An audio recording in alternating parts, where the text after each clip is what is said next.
안녕하세요. 영업의 신조입니다. 오늘은 그 수출 통관 신고에 대해서 알아보도록 하겠습니다. 기준은 200만원 기준이고 200만원 이하일 경우에는 수출의 그 신고에 대한 의무는 없습니다. 하지만 이제 하게 되면은 세 가지의 장점이 있죠. 첫 번째는 수출 실적이 매출을 잡힐 수 있다. 공식적인 매출이기 때문에 요거는 이제 그걸 기반으로 해서 그 우리나라에서 진행하는 다양한 정부 지원들이 있습니다. 지원 사업들 그런 것들을 참여할 수 있고 신청할 수 있고 되면은 이제 다양한 혜택들을 이제 누릴 수가 있는 거죠. 그리고 부가세나 환급 받을 때 상당히 도움이 된다. 근데 만약에 200만원 이상이다 그럼 개인 같은 경우는 예전에는 주민등록번호로 진행을 했는데 지금은 개인 정보 유출에 대해서 민감하기 때문에 통관 고유부호로 이제 바뀌었습니다. 그래서 수입이나 수출할 때 그 개인 통관 고유부호를 이제 받은 걸로 이제 진행하면 되고, 사업자 같은 경우는 기업일 같은 경우는 사업자 등록증을 기반으로 해가지고 유니패스에서 이제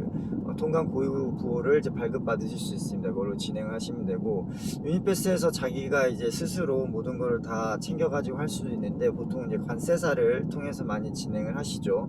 그래서 관세사를 통해서 하는 거를 뭐 추천을 드리고, 근데 이제 사전 신고 필증은 이제 미리 신고를 할 수가 있고, 그 다음에 선적 이후에 그 다음에 수출 신고 필증 이제 선적 전후로 이제 나누는데, 그럼 사전 신고는 어떻게 하느냐, 그 물품이나 상품을 보관하고 있는 적재소 소재지에 관할 그 세관에서 진행하시면 됩니다. 그래서 거기에서 이제 진행하는데, 수출 신고할 때 필요한 거는 필수는 두 가지입니다. 이제 CI하고 PL, 커머셜 인보이스하고 패킹 리스트, 송장하고 그 제품 그 패킹에 대한 정보죠. 그래서 그거를 이제 준비해서 하시면 되는데, 만약에 그 수입 국가가 FTA 협약국이다, 상품이 특별 면세 혜택 대상이거나 할인 혜택 그 관세 그 대상이다 그러면 원산지 증명서를 이제 준비해서 가지고 하시면 됩니다. 그래서 수출 신고 사전 신고를 하고 나서는 이제 30일 안에 이제 물건을 선적을 해야 되는데, 만약에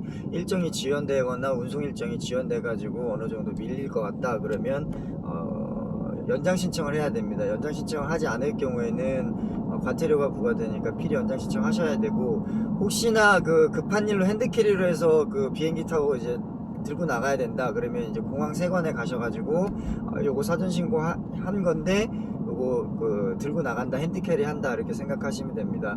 그리고 이제 그 만약에 그 심사를 하다가 그 세관에서 원본 심사가 들어가야 됩니다. 그래서 원본을 보내주세요 요청이 들어올 때도 있습니다. 그럴 때는 원본 요청 한 대로 주시면 되고, 팩스로 대처해가지고 이제 그 처리가 할 수도 있습니다. 이제 근데 그럼에도 불구하고 이제 좀 더 들여봐야 된다 그러면 이제 언박싱 해가지고 다 이제 들여다봅니다. 그래 그거는 이제 까대기라고 하는데, 그거는 물건하고 실물하고 교부해서 이제 밸류 측정하는데 세관에서 그 진행을 하는 게 되겠습니다. 자, 오늘은 이렇게 그 수출 통관 신고에 대해서 알아봤습니다.